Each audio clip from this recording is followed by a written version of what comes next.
Did you know? Alin ba ang tama?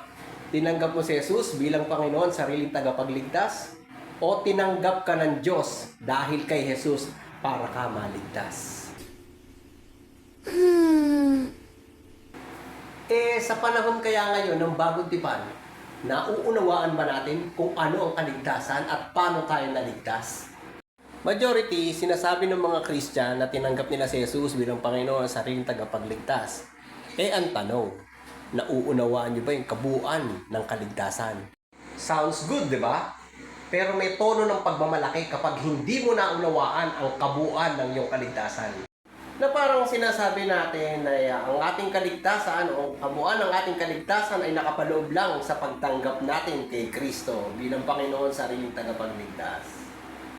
Ang pagtanggap ay pagpapakita ng una, pag-amin sa nagawang pagkakamali. Ikalawa, ito ay pagpapakita ng wala kang kakayanan na magkaroon ng ganong bagay pagdating sa kaligtasan. Ang pagtanggap natin ng kaligtasan ay response lang natin doon sa may gumawa. At walang gumawa kung walang nag-usap. At walang nag-usap kung walang nakita. Ito na ang kabuuan ng ating kaligtasan. Una, nakita ng Diyos na ang tao ay mapapahamak dahil sa kasalanang minana kay Eva at Adan. Ikalawa, kailangan magkaroon ng lunas ang kamatayan sa pamamagitan ng pagtubos. At yun ay gagawin ng Panginoong Jesus. Hahanapan niyo ako ng verse kung saan sila nag-usap. Isipin niyo na lang yung sinabi ni Kristo, naparito ako upang gawin ang kalooban ng aking Ama sa langit. Di ba? Ibig sabihin, nag-usap sila. John 6:38. Ano ba ang kalooban ng Ama? John 6:40. And this is the will of Him that sent me, that everyone which sees the Son and believe on Him may have everlasting life, and I will raise him up in the last days.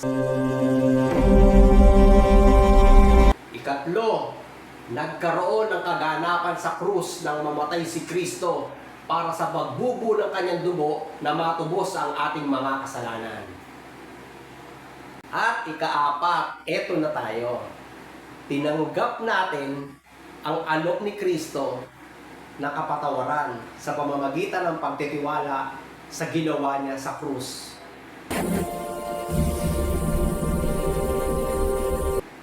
Sa totoo lang, wala naman talaga tayong bahagi sa ginawa ni Kristo Ang ating kaligtasan ay solong gawa ni Kristo. So, recipient lang tayo. Kaya ayaw ng Diyos na nagmamalaki tayo. Diba? Sabi nga sa Ephesians 2:8 and 9, sapagkat sa biyaya kayo'y nangaligtas sa pamamagitan ng pananampalataya. At ito'y hindi sa inyong sarili, ito'y kaloob ng Diyos. Hindi sa pamamagitan ng inyong mga gawa upang ang sino man ay huwag magmapuri. Ang kaligtasan, ayaw ng Diyos ng mayabang. Kaya pagdating sa langit, walang mayabang. Ngayon kung ipagpipilitan mo na tinanggap mo si Kristo bilang Panginoon, sariling tagapagligtas, at yan ang kabuuan ng kaligtasan mo, oy kapatid, recipient lang tayo. What we do not deserve. It is only by grace kung bakit tayo naligtas. Kaya, hindi tayo dapat nagmamayabang. Sa akin, pag may nagtatanong, paano po ba kayo naligtas? Ang sinasagot ko lang naawa ang Diyos kasi sa akin. Ngayon, siyempre, pag tinanong niya, ano ginawa mo? Saka ako na ipapaliwanag lahat. Ayan. Natutunan natin ang kabuuan ng ating kaligtasan. Kaya, walang mayabang sa langit. It's only by grace.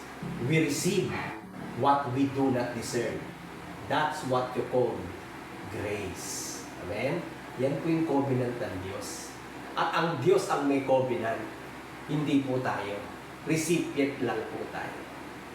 Ngayon, ang big idea ay tinanggap tayo ng Diyos kay Jesus para tayo ay maligtas.